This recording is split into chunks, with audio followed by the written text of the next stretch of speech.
नमस्कार, मैं दौलत शर्मा और आप देख रहे हैं UIP न्यूज़।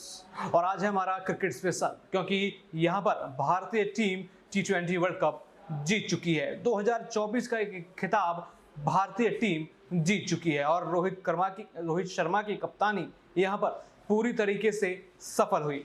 और फैंस द्वारा कहा जा रहा है कि 19 नवंबर को बुलाने के लिए ये 29 जून का पल जो था वो काफी जरूरी था। एक लाइन आपको यहां पर याद होगी, जब विश्व कप 2023 में भारत को ऑस्ट्रेलिया के हाथों हार मिली तो लोग दोबारा बार बार यहां पर कह रहे थे कि BCCI के प्रेसिडेंट का इंटरव्यू क्यों नहीं आ रहा या फिर वो उस पर क्यों नहीं बोलते। लेकिन जब जय शाह ने इस पर बात करी तो उन्होंने कहा कि मैं आपको प्रॉमिस करता हूं कि 29 जून को बारबाडोस में टीम इंडिया अपना तिरंगा गाड़ेगी। और टीम इंडिया ने 29 जून को साउथ अफ्रीका को 7 रनों से मात देकर ट्रॉफी अपने घर ले आई है, जिसके बाद तस्वीरें सामने आई कि किस तरीके से खिलाड़ी भावुक होते हुए नजर आए। चाहे वो रोहित शर्मा हो, चाहे विराट कोहली हो, चाहे हार्दिक पांड्या हो, जसप्रीत बुमराह हो, सूर्य कुमार यादव हो, चाहे हमारे नए लड़के जिनमें कहा जा रहा है संदीप सिंह हो, चाहे रिंकू सिंह हो, जो कि स्क्वाड में नहीं थे, हालांकि वो भी यहां पर भारत की जीत में काफी खुश नजर आए और भावुक नजर आए। ऋषभ पंत यहां पर थे और अन्य बाकी लोग यहां पर नजर आए, भांगड़ा करते हुए नजर आए, साथ ही साथ जीत की खुशी मनाते हुए नजर आए। और इस वर्ल्ड कप की जीत के तुरंत बाद प्रधानमंत्री नरेंद्र मोदी ने भी अपनी शुभकामनाएं दी। आइए सबसे पहले आपको सुनाते हैं कि भारत की जीत पर प्रधानमंत्री नरेंद्र मोदी ने क्या कहा। टीम इंडिया को इस भव्य विजय के लिए सभी देशवासियों की तरफ से बहुत बहुत बधाई। आज 140 करोड़ देशवासी आपके इस शानदार प्रदर्शन के लिए गर्व अनुभव कर रहे हैं। खेल के मैदान में आपने वर्ल्ड कप जीता, लेकिन हिंदुस्तान के हर गांव, गली, मोहल्ले में आपने कोटि कोटि देशवासियों का दिल जीत लिया। और ये टूर्नामेंट एक विशेष कारण से भी याद रखी जाएगी। इतने सारे देश, इतनी सारी टीमें और एक भी मैच हारना नहीं, ये छोटी उपलब्धि नहीं है। आपने क्रिकेट जगत के हर महारथी, उनके हर बॉल को खेला और आपने शानदार विजय प्राप्त करते रहे। एक के बाद एक विजय की इस परंपरा ने आपके हौसले को तो बुलंद कर दिया, लेकिन इस पूरी टूर्नामेंट को भी रसप्रद बना दिया, रोचक बना दिया। आपने शानदार विजय प्राप्त की है।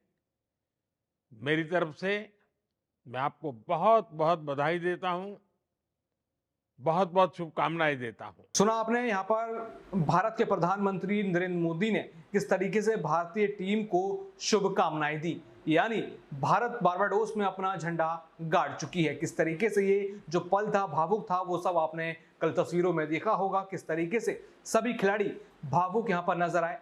और मैच का हाल जान लें तो यहाँ पर मैच का रुख वहां बदला जब हेनरिक क्लासेन, जो अक्षर पटेल के एक ओवर में 24 रन मार चुके थे, लेकिन उसके बाद जब जसप्रीत बुमराह की यॉर्कर आई तो वो उसको खेल नहीं पाए और हेनरिक क्लासेन का खेल वहां खत्म हो गया। हेनरिक क्लासेन के चेहरे पर वो उदासी, वो झटपटाहट देखी जा सकती थी। शायद उनको भी पता था कि अब यहां से साउथ अफ्रीका का जीतना मुश्किल है। शुरुआत से शुरू करें तो भारत ने यहां पर टॉस जीता और बल्लेबाजी करने का फैसला चुना। और यहां पर यह फैसला तब तक सही साबित रहा जब तक 3 विकेट नहीं गिरी, क्योंकि शुरुआत होते ही विराट कोहली के लगातार वो 3 चौके, उसके बाद रोहित शर्मा ने अगले ओवर में तूफान मचाया, लेकिन जल्द ही रोहित शर्मा और ऋषभ पंत की विकेट यहां पर चली जाती है। सूर्य कुमार यादव, जिनसे काफी सारी उम्मीदें थी, यहाँ पे उम्मीद थी कि वो दमखम दिखाते हुए नजर आएंगे, लेकिन वो भी अपना बेस्ट शॉट खेलते हुए आउट हो गए। और उस समय लगा कि यहाँ पर साउथ अफ्रीका ने अपनी उम्मीद बांध ली है और ये world cup trophy south Africa के हाथों में जाने वाली है। लेकिन वहां से अक्षर पटेल के उस ऑलराउंडर प्रदर्शन ने कहीं ना कहीं साउथ अफ्रीका को ये दिखा दिया कि यहाँ पर अभी थोड़ा इंतजार करना होगा, क्योंकि भारत अभी एक अच्छे मंसूबों के साथ मैदान पर उतरी है। यानी पूरी तरीके से अक्षर पटेल की उस पारी ने गेम को बदल के रख दिया, लेकिन साथ ही साथ विराट कोहली की उस 76 रनों की एंकर वाली पारी ने कहीं ना कहीं भारत को भरोसा दिया और वो आखिरी तक टिके। हालांकि यहां पर छक्का मारने की कोशिश में विराट कोहली की विकेट यहां पर चली गई, लेकिन उन्होंने 59 गेंदों में 76 रन बनाए, जो कि टीम इंडिया का स्कोर 176 था, उसमें मात्र 76 रन विराट कोहली ने अकेले यहां पर बनाए। और देखा जाए तो यहां पर शिवम दुबे, जिनसे काफी ज्यादा उम्मीद थी, लेकिन पूरे वर्ल्ड कप उन्होंने निराश किया। लेकिन जब जरूरत थी, जब रन रेट को अच्छा करना था, विराट कोहली के ऊपर से दबाव उठाना था, तो उन्होंने भी लंबे लंबे छक्के यहां पर लगाए।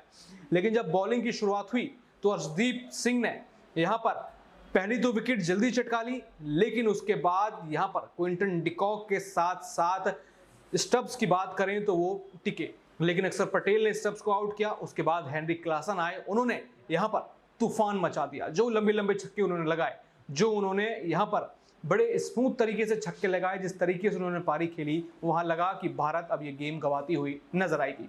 लेकिन जब यहां पर स्थिति थी कि 30 गेंदों में 32 रन चाहिए, वहां पर जसप्रीत बुमराह आते हैं, हार्दिक पांड्या आते हैं और उनकी बॉलिंग के सहारे भारतीय टीम इस वर्ल्ड कप की ट्रॉफी को उठा लेते हैं। हालांकि वो सूर्य कुमार यादव की कैच जो उन्होंने डेविड मिलर की बॉल पे पकड़ा था, वो ना भूलने वाला होगा। वो इतिहास में दर्ज होगा कि उस कैच ने शायद वर्ल्ड कप ट्रॉफी भी कैच करा दी, यानी वो कैच ने वो पूरा मैच जिता दिया। अगर डेविड मिलर के हाथों वो छक्का लग जाता तो कहीं ना कहीं डेविड मिलर अगली आने वाली 2 गेंदों में पूरा मामला खत्म कर देते और भारत की उम्मीदों पे पानी फेर देते। लेकिन सूर्य कुमार यादव की वो कोशिश भारत को ट्रॉफी दिला पाई।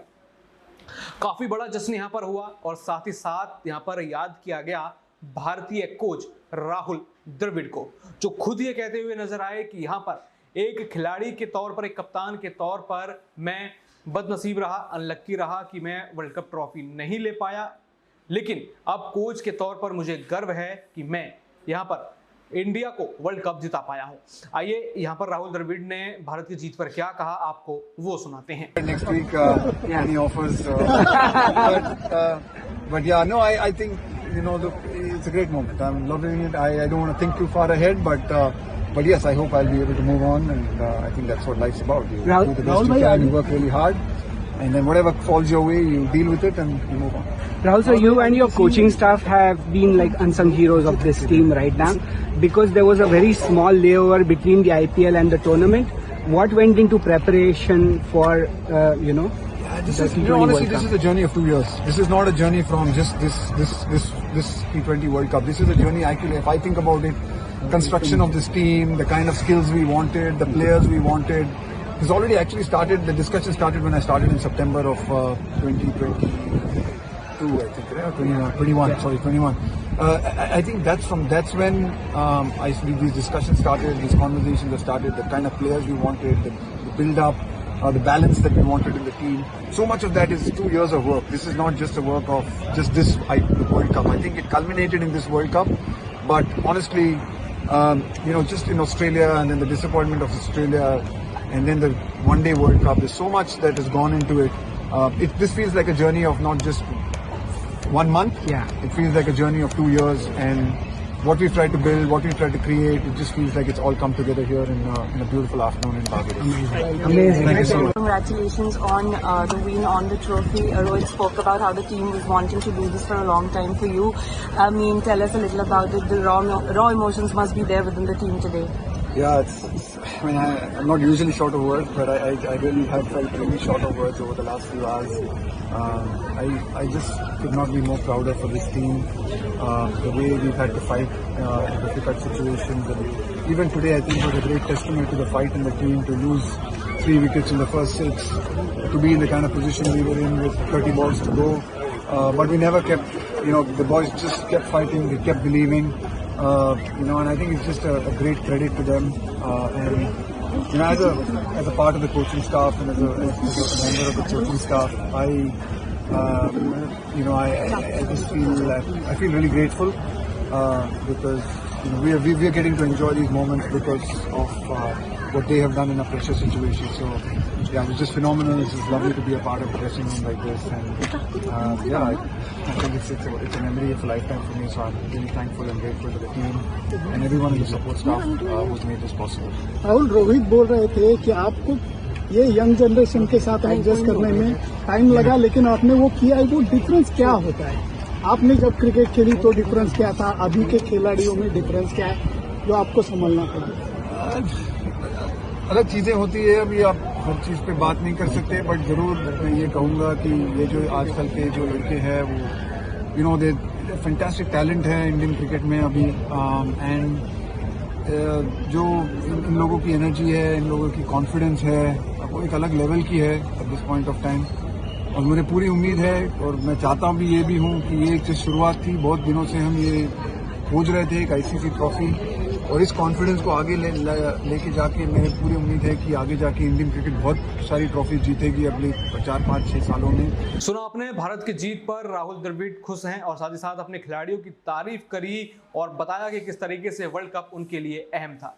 लेकिन यहाँ पर वर्ल्ड कप जीते, खुशियां मना रहे थे, यहाँ पर चीजें चल रही थी, जसप्रीत बुमराह खुश थे, अन्य खिलाड़ी खुश थे, रोहित शर्मा की आंखों में आंसू थे, विराट कोहली की आंखों में आंसू थे।